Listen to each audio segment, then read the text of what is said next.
Good morning students. अभी तक हमने चैप्टर नंबर 1 में पदार्थ की अवस्थाओं के बारे में पढ़ चुके हैं। ये पढ़ चुके हैं कि पदार्थ में की अवस्थाओं पर तापमान के परिवर्तन का क्या प्रभाव पड़ता है।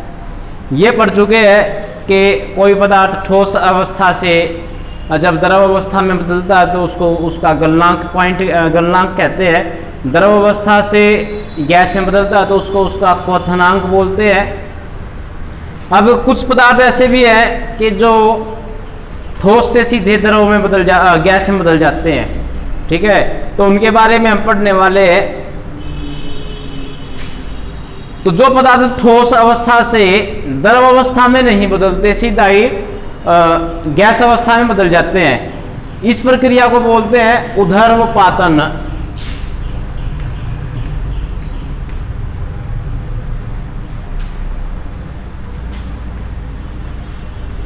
ये प्रक्रिया है ऊर्ध्वपातन कि जो पदार्थ ठोस अवस्था से द्रव अवस्था में ना बदलकर ठोस से सीधे गैस में बदल जाए, उस प्रक्रिया को बोला जाता है ऊर्ध्वपातन।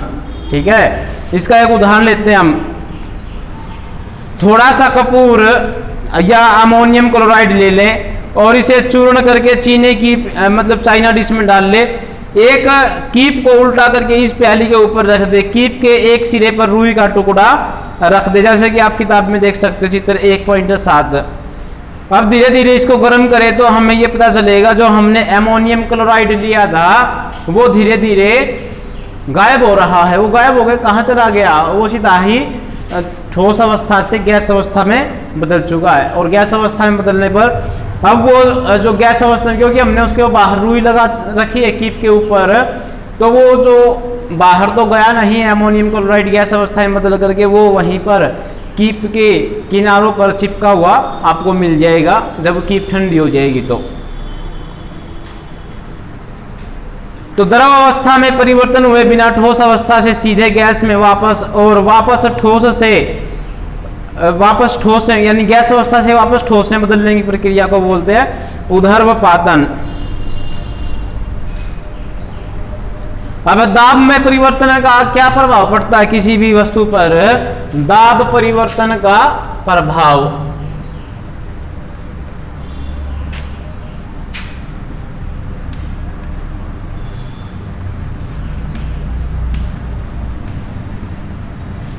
देखिए आप ये बात आप जानते ही हो कि किसी वस्तु पर अगर दाब लगाई जाए तो उसके आकार को बदला जा सकता है। हाँ, ये अलग बात है कि ठोस वस्तुओं पर दाब ज़्यादा मात्रा में लगानी पड़ेगी और द्रव वस्तुओं पर या फिर गैस पर कम मात्रा में दबाव लगाने पड़ सकता है। ठीक है, यहाँ पर उदाहरण लेकर के बताता है। हम जानते हैं घटक के कणों के बीच की दूरी में अंतर होने के कारण पदार्थों की विभिन्न अवस्थाओं में अंतर होता है।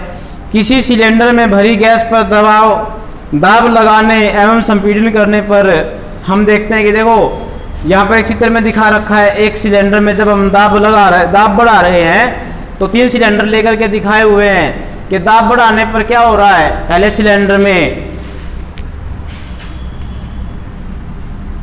अगर उसके कण नज़दीक है, कहने का मतलब ये है अगर कोई ठोस वस्तु है, जैसे मैंने चौक के टुकड़े ही ले लिए, तो इन पर अगर हम दबाव लगाएं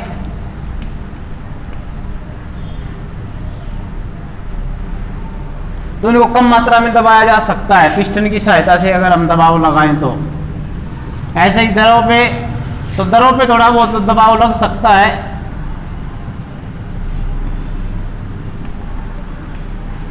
और अगर गैस पर दाब लगाया जाए तो गैस पर ज़्यादा मात्रा में दबाव लगाया जा सकता है। अब जितनी ज़्यादा दाब बढ़ाएंगे अब उतनी ज़्यादा दबते चले जाएंगे। ठीक है, गैस के कण ज़्यादा दब सकते हैं। क्यों? क्योंकि गैस के कण दूर दूर होते हैं, इसलिए वो ज़्यादा मात्रा में दब सकते हैं। अब जितनी दाब बढ़ाएंगे, आप लोग देखते हो आपके घरों में जो सिलेंडर होता है जिसमें गैस होती है, ठीक है, वो काफ़ी मोटी चादर का बना होता है। क्यों? ताकि जब उस पर प्रेशर लगाया जाए तो सिलेंडर फटे नहीं। ठीक है, तो जब उसके अंदर गैस भरी जाती है तो बहुत ज़्यादा हाई प्रेशर से उसके अंदर गैस भरते हैं, साथ में उस गैस को बहुत ज़्यादा ठंडा कर भी किया जाता है ताकि वो गैस जो है दबाव और ठंड के कारण लिक्विड अवस्था में परिवर्तित हो जाए। ठीक है, जिसका नाम क्या नाम है जो घरों में गैस यूज करते हो? लिक्विड पेट्रोलियम गैस, द्रवित पेट्रोलियम गैस। ठीक है, तो इस पे क्या होता है, दबाव और ठंडा करके इसको लिक्विड फॉर्म में कन्वर्ट कर लेते हैं। तो दबाव लगाने का इतना प्रभाव होता है कि वस्तुओं को हम द्रव अवस्था तक मिला सकते हैं। ठीक है, तो दबाव लगाने से ये प्रभाव पड़ते हैं। तो आगे कहता है कि दाब के बढ़ने और तापमान के घटने से गैस द्रव में बदल सकती है। कार्बन डाइऑक्साइड के बारे में आपने ठोस कार्बन डाइऑक्साइड के बारे में सुना है होगा। इसे उस दाब पर संग्रहित किया जाता है जब वायुमंडलीय दाब का माप 1 एटमॉस्फेयर हो, यानी वायु जो दाब होती है हम उसको एटमॉस्फेरिक में मापते हैं।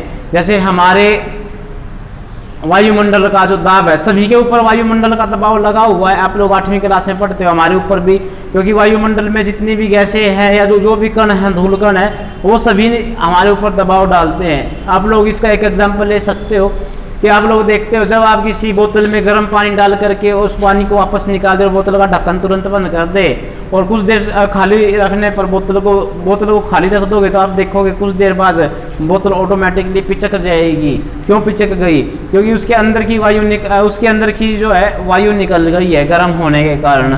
अब जैसे ही वो बोतल ठंडी हुई धीरे धीरे तो वायुमंडलीय दबाव के कारण वो बोतल पिचक जाएगी क्योंकि उसके अंदर की वायु निकल चुकी है। ठीक है, तो ठोस कार्बन डाइऑक्साइड द्रव में आए बिना सीधे गैस में परिवर्तित हो जाती है। ठोस कार्बन डाइऑक्साइड को अगर हम रख दे तो द्रव में नहीं बदलेगी, वो सीधा ही ठोस में गैस में बदल जाएगी। ठोस से सीधा ही गैस में बदल जाएगी। यही कारण है कि ठोस कार्बन डाइऑक्साइड को शुष्क बर्फ कहते हैं। जो ठोस कार्बन डाइऑक्साइड गैस है उसको बोलते हैं शुष्क बर्फ। इस तरह से हम कह सकते हैं कि पदार्थ की अवस्थाएं यानी ठोस, द्रव और गैस दाब और तापमान के द्वारा तय होती हैं। तो पदार्थ की अवस्थाएं किस बात पर निर्भर करती है? दाब के ऊपर और तापमान के ऊपर, इन बातों के ऊपर निर्भर करती हैं। तो अब एक डायग्राम हम बना सकते हैं यहाँ पर कि ठोस की अवस्थाओं के बारे, पदार्थ की अवस्थाओं के बारे में कि किस प्रकार से हम उनको ठोस से गैस में, गैस से। तो देखें,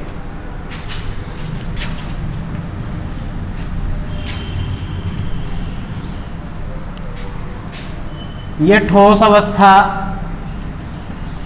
द्रव अवस्था, गैस अवस्था। तो देखो ठोस से सीधा गैस में बदलना क्या था, अभी बताया था, ऊर्ध्वपातन। या गैस से ठोस में बदल जाए उसका नाम भी है ऊर्ध्वपातन। पहले ये बता चुके ठोस से जब द्रव में बदलता है तो उसको क्या बोलते हैं? संगलन। और अगर ठोस, द्रव से ठोस में बदल जाए तो उसको बोलते हैं जमना, मतलब जम गया है। भाई बर्फ को तुम फ्रिज में रखते हो, जम जाती है क्या, तो क्या बोलते हैं? जम गई है बर्फ। ठीक है, अब द्रव से अगर गैस में बदल चला जाए, भाई पानी को गर्म करो तो वो भाप में कन्वर्ट हो जाता है। ठीक है, पानी को गर्म करने पर वो किस में कन्वर्ट हो जाता है? भाप में कन्वर्ट हो जाता है। तो इस प्रक्रम को बोलते हैं वाष्पीकरण। ये हो जाएगा वाष्पीकरण।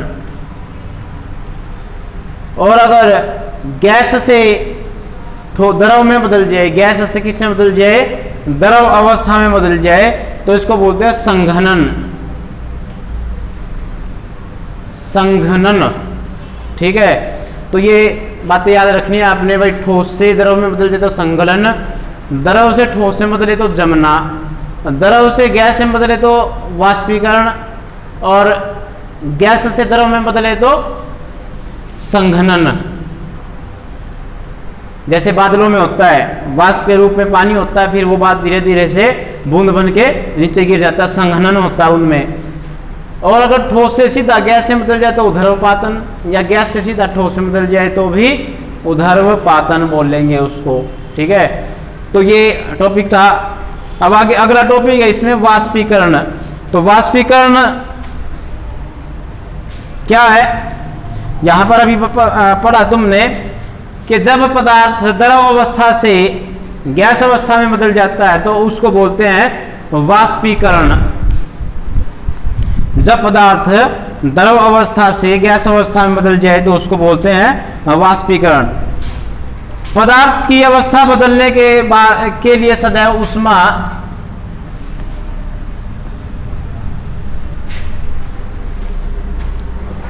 देखो, पदार्थ जो भी है, जैसे द्रव अवस्था, भाई द्रव अवस्था से गैस में बदलने के लिए उसको क्या चाहिएगा, उसको ऊष्मा की जरूरत पड़ेगी। इसकी ऊपर जरूरत पड़ेगी ऊष्मा, यानी गर्मी की जरूरत पड़ेगी।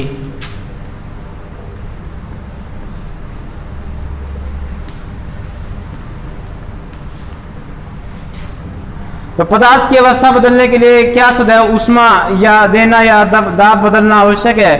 क्या आपने दैनिक जीवन में से आप ऐसा कोई उदाहरण दे सकते हैं जिसमें बिना क्वथनांक पर पहुंचे हुए क्या कोई द्रव वाष्प अवस्था में बदल जाता है? हाँ जी, बदल सकता है, वाष्प अवस्था में बदल सकता है कोई द्रव। भाई हमने उसको उबाला नहीं, ठीक है, हम पानी को उबाल नहीं रहे हैं, तो क्या जब भी पानी उड़ जाएगा? जब भी पानी उड़ सकता है। जैसे हम लोग कपड़े सुखाते हैं, कपड़े गीले होते हैं, कपड़े सुखाते हैं धूप में या छाया में भी सुखा दे गर्मियों के टाइम में, तो क्या होता है, वो कपड़े जो हैं सूख जाते हैं, कुछ समय बाद वो पानी कहाँ गया? क्या हमने कपड़ों को उबाला था? नहीं उबाला, लेकिन वो पानी कहाँ गया? वो पानी धीरे धीरे करके वाष्प होकर के बन करके वायुमंडल में ही चला गया है। ठीक है, या आप लोग देखते हो भाई कहीं पे गड्ढे में पानी भर रहा है, कुछ दिन बाद वो सूख जाएगा। ठीक है, जमीन ने कुछ तो जमीन ने पी लिया, लेकिन जमीन की भी एक कैपेसिटी है, उसके बाद वो पीना बंद कर देती है, तो उसके बाद वो वायुमंडल में वाष्प बन करके उड़ जाएगा। आप लोग वैसे भी देख सकते हो कि जब आप पानी की बाल्टी भर के रखो और पानी की बाल्टी पे आप कोई बड़ी सी थाली या प्लेट ढक करके रख दो, तो आप कुछ टाइम बाद देखते होगे उस थाली या ढक्कन की पिछली तरफ क्या होता है, पानी की हल्की हल्की छोटी छोटी बूंदें आ जाती हैं। तो वो कहाँ से आती है? वो वाष्पीकरण हो रहा है लगातार। वाष्पीकरण हर तापमान में होता रहता है, हर मौसम में होता है। ठीक है, गर्म वस्तु के ऊपर तुम ढक दोगे तो ज़्यादा भाप बनेगी और ज़्यादा ही उसके पीछे बूंदे आ जाएंगी। देखते ना तुम, तो इस प्रकार से ये प्रोसेस चलता रहता है। जब जल को खुला छोड़ देने पर यह धीरे धीरे वाष्प में परिवर्तित हो जाता है। गीले कपड़े सूख जाते हैं। हम जानते हैं कि पदार्थ के कण हमेशा गतिशील होते हैं और कभी रुकते नहीं हैं। एक निश्चित तापमान पर गैस, द्रव या ठोस के कणों में विभिन्न मात्रा में गतिज ऊर्जा होती है।